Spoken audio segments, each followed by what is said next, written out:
me, your favorite messy hair YouTuber, back at it again for another video. Today we're gonna be watching how ordinary things are made. This is how they make ketchup. First, of course, we gotta start with the main ingredient, tomatoes. Lots of them. I'm talking about truckloads full. Man, I thought they hand-picked the tomatoes. 1 tomato equals 1 tomato packet from McDonald's. No! Basically, this tractor grabs them by the truck full, and they take out the green ones. Blech! Disgusting. You know, they're coming out of the ground. They're filthy. We have to wash them. Put them through the bubble bath. The tomato bubble bath. Hey, yo, there's a stick in there. There's sticks in there. I hope that's not going in my ketchup. Once they're nice and clean from their bubble bath, they go up the stairway to tomato heaven. Because this is where they get crushed, processed, decimated into little pieces. At this point, they're cooked, and then we got workers to make sure that all the skin is off. I like my tomatoes boneless and skinless. Then the next step is for them to be pureed. Add salt, sugar, whatever else goes into ketchup. Hey, yo, we do it all here. We do stewed tomatoes, canned tomatoes, tomato sauce, whatever kind of processed tomato product you can think of, they do it here. Oh, and then we got the good old ketchup containers. They all get filled up. Gently screw all the lids onto them. Package them up, they're all good to go. I ain't never seen this brand ketchup before. What in bootleg ketchup bottle?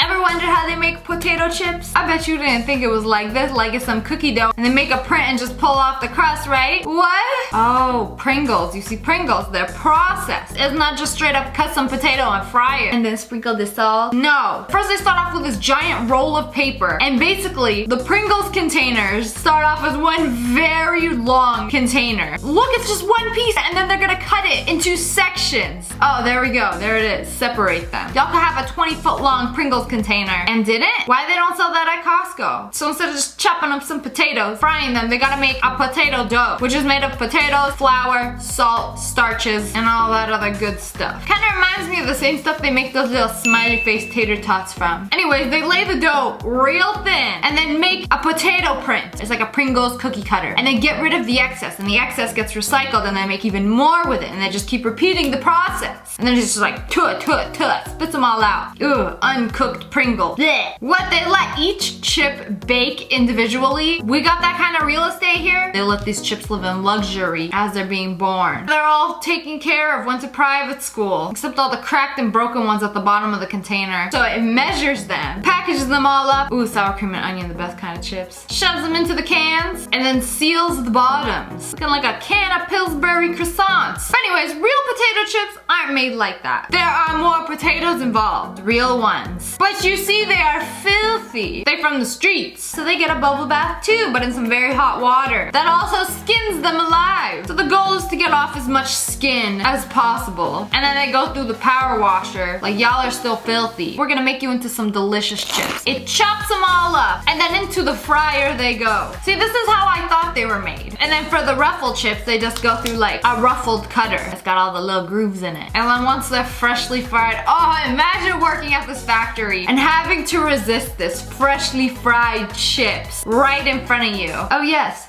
just checking the quality, making sure it's good. These chips are excellent. And then we got all different kinds of chips. And then when they're done, the bag starts out as a very long bag. It fills the bag of chips, and then it just like cuts it. And then Barbara over here packages them up into boxes. We do this by hand. That's the only thing we can trust the humans to do.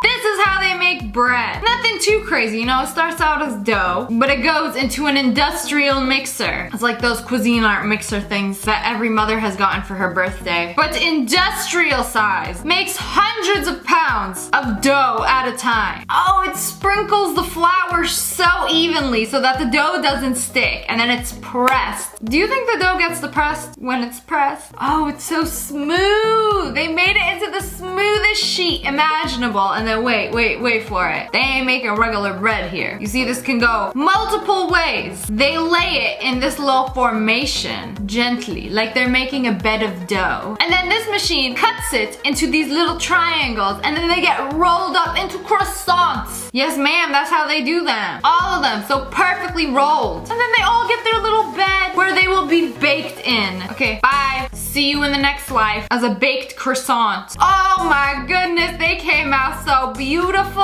Look at that, all golden brown. Goodness. Can we talk about this glow up? Delicious.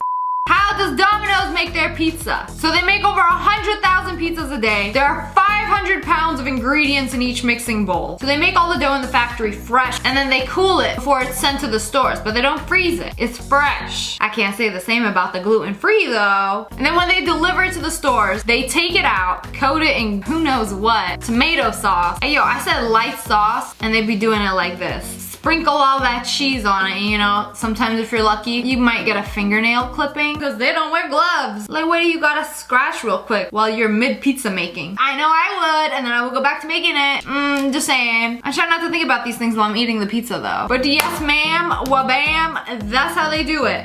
This is how they make mozzarella, arguably the greatest kind of cheese. If I could have one cheese the rest of my life, it would be mozzarella, and then it would be Irish cheddar. So they put cheese curds in warm water. Ooh, lots of salt, that's what makes it good. Roll it up, boiling water, and it melts the curds. Take a paddle, because we going canoodling in this mozzarella, and then it basically just melts the cheese. My dude doing this with his hands. Sir, I hope your fingernails are cut and clean. Oh my goodness, it's so stretchy. Don't be shy, pull it up, oh, yes, that's what I came here to see. I want to see how far it can go. I'm sure you could stretch it out even more. This is a modern day love story. What's this dude's name? Carlo. Forget about Rapunzel. I stand outside his window like, Carlo, let down your mozzarella. And he lets it down, and then I just...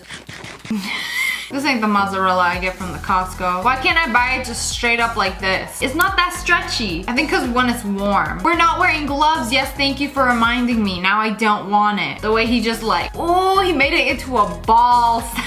I almost said ball sack. It's a cheese sack. Look at that. That's a mighty fine piece of cheese right there. Don't be shy, give it a smack. Oh, and then when they cut it, it's perfect. I've never had fresh cheese like this before, and it looks, oh, you ruined it with olive oil. Ruined it, soiled it. No, put some balsamic on it. It's like putting your hair up. Cheese edition. The way you just like grab it and then just, it's like a bun. Except you eat it. Ooh. I just noticed they're not even wearing like a beard net. You know, it's all fun and games and delicious until you find a strand of hair in your mozzarella. That's a no for me. But how do they make other cheeses? This is how they do it in a factory. Of course, cheese starts out with milk. Vegans, you have been warned. Real cheese starts out with milk. Vegan cheese, however, starts out with almonds. I mean, makes sense, because you know, like almond milk. But anyways, they be shoveling the curds. Kind of look like popcorn. Oh, they just like molded it. It's like snow, but cheese into these fat cubes. Whoa. And just cut them into secciones. Again, I can't imagine working at a cheese factory and not like fresh cheese. Just tasting each step. Whoa, they're so organized now. This was like a puddle of milk a few minutes ago. And now we got the cheese building blocks of life. Oh, imagine like deep frying that. Nothing like a 20-pound mozzarella stick. Oh, here comes the salt by the bucketful. So they salt it after, not while it's still milk. So in this bath, they're making a different kind of cheese. This one's more yellow. What causes it to be more yellow? So yellow cheese has annetto added to it. What is annetto? It's a red-orange condiment of food coloring from a seed. Food, so let me get this. Y'all are food coloring my cheddar cheese to make it orange. All right. I know how I feel about that. You know, it's delicious and that's all I care about. And then they're collecting the cheese curds by the bucketful. Oh, and then just strain it. Got that thick cheesecloth, wrap it up, and then let it take a nap. You know, it's had a rough day. And then when they remove it, you got a ball. Yes, ma'am, a whole entire cheddar cheese puff ball. Then put it in the mold. We gonna put it to sleep just a little longer. Let all the moisture come out of it. Cause you see, when you buy a block of cheese from the store, it ain't wet. Oh man, so I'm not gonna see y'all for a while. They age it for 6 to 12 months. Bro, I'll just take my mozzarella from paddle to plate real quick. I can eat it right away. And then when it's done, slice it open with some twine and wabam. You got some fancy cheddar cheese, ma'am. Whoa. All right, but what about Swiss cheese? How you got the holes in it? Do y'all send mice in there to like eat holes in the cheese? Is that how it works? Probably not. But look at that color. It's like a bright orange. I don't know. I've never seen cheese this saturated before. It do be looking delicious though. Anyways, that's all for today. I hope you guys enjoyed this video. Comment below and let me know which one of these was the coolest process and what did you learn today. If you guys enjoyed this video, make sure to hit the like button in the face and make sure you turn on notifications. Click, and subscribe to the Wolf Pack. Oh, I upload a new video every single day. I love you guys so much. Thanks for watching. Bye, guys.